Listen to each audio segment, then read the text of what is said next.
आता isakal.com आहे देशातील नंबर 1 ची मराठी न्यूज वेबसाईट। प्रत्येक अपडेटसाठी isakal.com ला नक्की भेट द्या। बेसिकली ज्यावेळेस विमा काढतो, समजा तुम्ही गाडीचा विमा काढताय, त्या गाडीला कुणीतरी ठोकलं आणि त्याचा दरवाजा जर डेंट झाला तर तुम्ही काय करता की तुम्ही कंपनीला काढता, कंपनीचा सर्वेअर येतो, बघतो आणि त्याचे फोटो बिटो काढून घेतो आणि हे होतं। ते एक नॉन लाईफ इन्शुरन्स आहे। पण तुमच्या गाडीला तुम्ही प्रीमियम दरवर्षी भरता, समजा वर्षभरात काही जर झालंच नाही तर तुम्हाला काही मिळत नाही याच्यामध्ये, आणि झालं काही तरच मिळतं। आता याचा जो तुम्हाला नुकसान भरपाई मिळते ते तुमच्या गाडीचं नुकसान झालं तर मिळते। आता जसं मी सांगितलं की दांडेकर साहेब जे पीक विमा योजनेचे जनक आहेत, शेवटी अल्टिमेटली तुमचा इन्कम लॉस कधी होतो तर ज्यावेळेस उत्पादनामध्ये घट होते, उत्पन्नामध्ये घट होते। आता हे उत्पन्न काढण्याची शास्त्रोक्त पद्धत केवळ एकच आहे, जी पीक कापणी प्रयोग आधारित आहे, की नक्की किती उत्पादन आलं याच्यामध्ये, आणि त्या ठिकाणी जर लॉस जर होतोय तर त्या ठिकाणी तर नुकसान भरपाई मिळतीच आहे याच्यामध्ये। आता पाठीमागची 2-3 वर्ष जर बघितले तर पाऊस जे आहे जवळपास 100% जास्त आहे। 2020 पासून एक नॉर्मल एक 2023 वगैरे जर सोडलं तर पाऊस बऱ्यापैकी आहे। उत्पादन देखील चांगल्या पद्धतीने आलं, की आपण मार्केट बघतोय की शेतकऱ्याचं एका बाजूने आहे की सोयाबीन जे आहे तर जवळपास 4892 रुपये, तुम्ही देखील सातत्यानं मालिका केली ॲग्रोनच्या माध्यमातून, 4892 रुपये MSP आहे, पण शेतकऱ्याला साधारण 4000-4200 पर्यंतच रेट मिळतोय। त्याच्यामुळे खरेदीसाठी सरकारवर दबाव, शासनाने देखील प्रायोगिक भूमिका घेऊन खरेदी देखील करून दर स्थिरीकरणाच्या दृष्टिकोनातून हे केलं। तर मग त्या ठिकाणी भाव का पडतो, तो बाजारामध्ये अरायवल जास्त आहे, इम्पोर्ट तुमचा वाढला, इम्पोर्ट ड्युटी कमी केला, असे एक्स फॅक्टर आहे। आता त्या ठिकाणी म्हणजे उत्पादन मार्केटमध्ये जास्त येतंय म्हणून भाव पडतो एका बाजूला, म्हणजे उत्पन्नामध्ये घट नाही आली जे शास्त्रोक्त पद्धतीने काढतो। उत्पादन आपलं रेकॉर्ड हाय होत चाललंय, जवळपास 175 लाख मेट्रिक टनापर्यंत आपण रेकॉर्ड हाय पोहोचलो गेल्या वर्षी याच्यामध्ये, इतकं चांगलं उत्पादन आलं सगळ्या खरीप पिकाचं। आणि दुसऱ्या बाजूला आहे कर लोकांनी नुकसान झालं म्हणून जवळपास 96 लाख सूचना दिल्या, म्हणजे 1 कोटी जे काही 70 लाख अर्ज होते त्यातल्या 96 लाख लोकांनी सांगितलं की आमचं नुकसान झालेलं आहे। आणि जी मगाशी आपण भूमिका मांडली की नुकसानीला जे सर्वेअर जातात, मग त्यांच्या भूमिकेवर प्रश्नचिन्ह उपस्थित होतं की ते एकाचं 90% दाखवतात, दुसऱ्याचं 65% दाखवतात।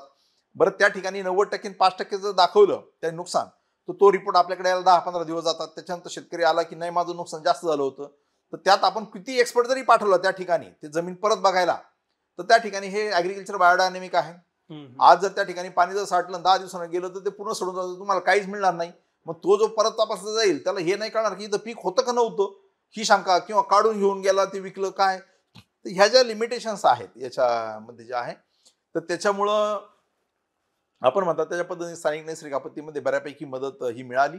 पण त्याच्या पाठीमागची शासनाची भूमिका मला वाटतं अशी आहे की आपण एका बाजूला NDRF SDRF करतो, म्हणजे ज्या ठिकाणी असं अतिवृष्टी किंवा काय झालं तर त्याचे इंडिकेटिव्ह नॉर्म्स आहेत, तर त्या ठिकाणी नुकसान जर झालं तर शासनामार्फत सर्वेक्षण करण्यात येतं आणि शासनामार्फत त्यांना मदत देण्यात येते। महाराष्ट्र शासनाने प्रायोगिक भूमिका घेतली की त्यात मदतीचे जे दर आहेत ते देखील तुम्हाला कल्पना आहे की ते दुप्पट केले होते। 2 हेक्टरची जी मर्यादा आहे प्रति शेतकरी ती 3 हेक्टर पर्यंत केली होती। 2021चा जो काही कृषी गणना आहे, सेन्सस जो आहे ॲग्रिकल्चरचा, ते सेन्सस असं सांगतो की राज्यातले जवळपास 86% शेतकरी हे अल्पभूधारक आहेत, 2 हेक्टरपेक्षा कमी आहे। त्याच्यामुळे 86% लोक जे आहेत प्राधान्यानं जे आहेत त्यांच्या गरजा ज्या आहेत किंवा ते प्रोटेक्टेड आहेत याच्यामध्ये।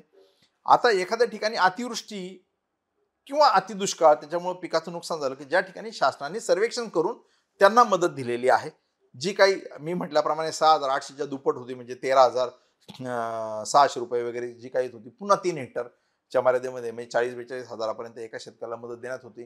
त्याच आपत्तीला शासन पुन्हा विम्याच्या माध्यमातून जे आहे ते नुकसान देत होतं। आता याच्यामध्ये शेतकरी 0 पैसा म्हणजे 1 रुपया भरत होता, म्हणजे हे देखील 100% शासनाचाच निधी होता, तो देखील 100% शासनाचाच निधी आहे। आपत्ती एकच आहे याच्यामध्ये अतिवृष्टीचा, मग त्याला आणि पीक विम्याचा ज्याला लाभ मिळायचा आणि नैसर्गिक आपत्ती मधून पंचनामा झाला तर त्याचा लाभ मिळत होता। असं एकाच आपत्तीला शासनच 2 टप्प्यातून मदत करत होतं याच्यामध्ये, की ज्याच्यामध्ये जी काही नैसर्गिक आपत्तीतलं सर्वेक्षण आहे ते शासनाची यंत्रणा करते 100%। म्हणजे तुमचं महसूल विभाग, तलाठी असतील, ग्रामसेवक असतील, कृषी सहाय्यक असेल, हे तांत्रिक दृष्ट्याने शासनाचं गाव पातळीवर नेतृत्व करणारी जी ही संस्था आहे। पीक विम्याच्या बाबतीमध्ये मात्र पीक विमा कंपनीचा माणूस, त्यांनी नेमलेले सर्वेअर हा अशासकीय प्रतिनिधी आपण म्हणूया त्या ठिकाणी आणि शेतकरी आणि हे जे आहे, तर त्याच्यामध्ये शेतकऱ्यांच्या खूप तक्रारी होत्या. मी म्हटल्याप्रमाणे एकाच घटनेला जो आहे तर शासन 2 स्रोतातून मदत देते आणि त्याच्यात हे ते आहे. तर शासनाने ही भूमिका योग्य आहे की जर नुकसान जर झालंय त्या ठिकाणी, तर आता देखील आपल्याकडं NDVI व्हॅल्यू सॅटेलाइटच्या माध्यमातून आपण नुकसानीचा एरिया हे करू शकतो. बरोबर. आणि त्या ठिकाणी तर वाऱ्यावर नाहीये, त्या ठिकाणी जर नैसर्गिक आपत्ती घडली तर सर्वेक्षण करून जे आहे मदत तर शेतकऱ्याला मिळणारच आहे.